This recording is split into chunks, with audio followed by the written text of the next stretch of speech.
अभी हमारी पहला फ्रूटिंग चालू हुई और उसको 3 महीने के आसपास हो गए पहला फल को, और वो कम से कम 700 ग्राम का से कम तोड़ने के बाद 15 दिन तक उसका कोई नुकसान नहीं होता है। बाजार से 1 पैसा का खर्च करने की ज़रूरत नहीं है। किसी खर्चे से अपनी गाय से जो भी है गोबर मूत जो भी मिले वो खेत पे ले जाए और उसी से उसका उपयोग करें। किसान भाइयों नमस्कार, राम राम। मैं हूं आपका किसान दोस्त विजय और आप देख रहे हैं इनोवेटिव फार्मर्स यूट्यूब चैनल। किसान भाइयों, जैसा कि हम आपको समय समय पर हमारे जो प्रगतिशील किसान हैं उनसे मिलाते आए हैं और आपको हम बगीचों के बारे में भी समय समय पर जानकारी देते आए हैं। तो आज उसी कड़ी में हम खेत पे खड़े हैं। तो जैसा आप मेरे पीछे देख पा रहे हैं कि अमरूद जो VNR वैरायटी है उसका बगीचा यहाँ लगा हुआ है। तो यहाँ जो किसान है उन्होंने जो बगीचा अपने खेत पे लगाया है कुछ अलग तरीके से लगाया है। अलग तरीके का मतलब जो इन्होंने टेक्निक अपनाई है बगीचा लगाने की वो काफ़ी अलग है हमारे दूसरे किसान भाइयों से। तो हम इसकी पूरी जानकारी लेंगे और विस्तार से जानेंगे कि अगर आप भी कोई बगीचा लगाना चाहते हैं तो उसकी शुरुआत किस तरीके से कर सकते हैं। तो आइए जानते हैं इस वीडियो में। तो सर, आपका पहले बहुत बहुत स्वागत है हमारे चैनल पे। और जो किसान भाई आपको देख रहे हैं उन्हें थोड़ा अपना परिचय बताइए। बंसीलाल हीरालाल व्यास जी, निवासी बिलोदा, तहसील डूंगला, जिला चित्तौड़गढ़, राजस्थान का।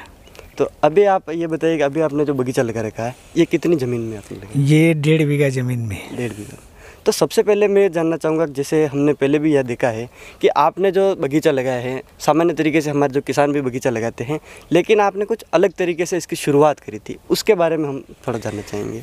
मैंने 2015 में 100 पौधे मंगा के मेड़ के पास लगवाए जी और उसका ग्रोथ देख के जी फिर लगा के अपने को पूरे खेत में डालना है। जी वो हिसाब से मैंने पूरा खेत में 400 के आसपास मेरे VNR के पौधे हैं जी और वो लगभग 18 महीने के आसपास के हो गए। जी और बाकी आप देख ही रहे हो जी, काफ़ी अच्छी पौधों की ग्रोथ भी हमने देखी है, फल भी काफ़ी अच्छा आ रहा है।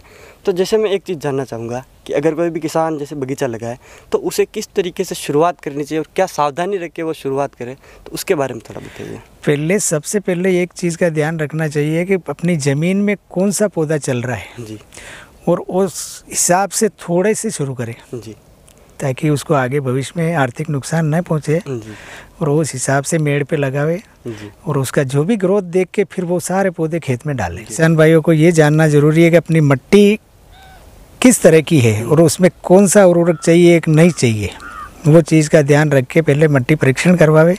उसमें गवर्नमेंट की सुविधा है, जिला लेवल पे जाके वहाँ से मिट्टी भेजे और वो परीक्षण निःशुल्क करके देंगे। जी।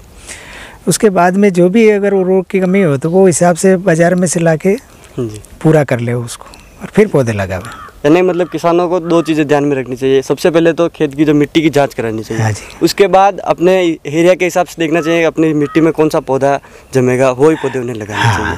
तो आप ये बताइए, जैसे आपने पौधे लगाए तो किस तरीके से आपने खेत में लगाए उसके बारे में थोड़ा बताइए। हमने पहले डोले लगाए। डोले लगाने के बाद जैसे ही पहला बरसात हुआ 20 जून 1919 उस दिन बरसात हुआ था और उसी दिन हमने पौधे लगाए। तो हमारे को पानी की भी ज़रूरत नहीं गिरी और पौधे भी अच्छे से चल गए। तो जैसे हमने यहाँ देखा है कि जैसे आप यहाँ पूरा जैविक तरीके से कर रहे हैं, तो जैसे हमारे किसान सोचते हैं कि जैविक तरीके से हम कैसे करें, तो आप उसके बारे में बताएं। जैसे आप जैविक तरीके से किस तरीके से करते हैं? जैविक तरीके का तो हमारे पास सिर्फ गाय और गौमूत्र से ही कर रहे हैं हम लोग जी। और उसका जीवामृत बनाते हैं और महीने में एक बार आधा लीटर उसमें डाल देते हैं। बाकी दूसरा कोई चीज़ बाजार की लाके नहीं डाल रहे हैं। अगर कोई आपके बीमारी अगर लगती है तो उसका नियंत्रण आप कैसे? उसी से गौमूत्र से ही सब बीमारी कंट्रोल में हो जाती है। मतलब किसानों को बाजार पर निर्भर रहने की जरूरत नहीं, बाजार से 1 पैसा का खर्च करने की ज़रूरत नहीं है। मतलब किसान बिना किसी खर्चे से अपनी गाय से जो भी है गोबर मूत जो भी मिले वो खेत पे ले जाए और उसी से उसका उपयोग कर सकते हैं। तो जैसे मैं एक चीज़ और जानना चाहूँगा, आपके जो भी फल लग रहे हैं काफ़ी बड़े हैं, तो अभी तक आपने कितनी साइज़ का जो फल है अपना वो देखा है? अभी हमारी पहला फ्रूटिंग चालू हुई और उसको 3 महीने के आसपास हो गए पहला फल को, और वो कम से कम 700 ग्राम का हो गया है। 700 ग्राम का? हाँ, और नवंबर लास्ट तक उसकी साइज़ हो जाएंगी कम से कम 1200 या 1300 ग्राम। तो इसका मार्केट आपका कहाँ रहेगा, किस तरीके से आपने? अब मार्केट तो इसका ये तो एक आज़ादपुर दिल्ली मंडी है, सबसे ज़्यादा ये चीज़ वहीं बिकती है जी। और इसके पहुंचाने का तो क्या है कि आजकल ट्रांसपोर्टिंग का साधन तो बहुत है, लग्जरी में पहुंचाओ, नहीं अपने साधन से पहुंचाओ, जितना माल निकले वो हिसाब से, क्योंकि अभी अपनी शुरुआत है। हाँ तो शुरुआत में बहुत कम निकलेगा, जी, क्योंकि पौधे अभी हुए 18 महीने के। 18 महीने के। अब 2 साल बाद में फिर आगे जितना ग्रोथ होगा उतना देखेंगे। तो जैसे आपने मेड़ पे शुरुआत करी थी, तो मेड़ पे आपने जो पौधे लगाए उसमें कौन कौन सी आपने किस तरीके के पौधे लगाए थे? हमने सारे पौधे मिक्स मंगाए थे, जैसे 20 आम के मंगाए, 20 अमरूद के मंगाए, 10 संतरे के मंगाए, 10 आंवले के मंगाए, 10 चीकू मंगाए और 20 नींबू मंगाए। ऐसे करके 100 पौधे हमने मेड़ पे लगाए। और 100 पौधे का दूसरे साल से हमारा को जो भी फल है वो सब चालू है। आम चालू है, संतरे चालू है, आंवले चालू है, चीकू चालू है, मतलब हर चीज़ जो भी लगाया वो सब फल दे रहे हैं। तो जैसे आपने यहाँ अपने जो ये VNR वैरायटी है ये लगाई, तो आपने क्या देखा कि हमें ये वैरायटी चुनाव करना चाहिए, उसके बारे में किस तरीके से आपने चुनाव करी उसके बारे में? ये वैरायटी से क्या होता है कि एक तो फल ख़राब नहीं होता 15-20 दिन तक पकने के बाद, तो उससे मार्केट में आराम से पहुंच जाता है जी। यानी कि अगर मार्केट के दूर भी है तो उसे लाने ले जाने की समस्या नहीं होती। कम से कम तोड़ने के बाद 15 दिन तक उसका कोई नुकसान नहीं होता है। तो ये मतलब सबसे बड़ी विशेषता है। हाँ, इसमें सबसे फायदा भी यही है किसान का, और मुनाफा ये समझो, सब जो भी समझो इसमें यही है। यही है। तो जैसे अगर जो किसान हैं वो बगीचा लगाना चाहें या फिर जैविक तरीके से करना चाहें, तो आप उन्हें क्या सलाह देना चाहेंगे? उनको सिर्फ ये बताना चाहता हूँ कि उनकी दूरी का ध्यान रखें, मिट्टी का सही चुने जी, और उस हिसाब से कहीं पे भी जाके 2 बार देख ले और उसके बाद में पौधे लगावे।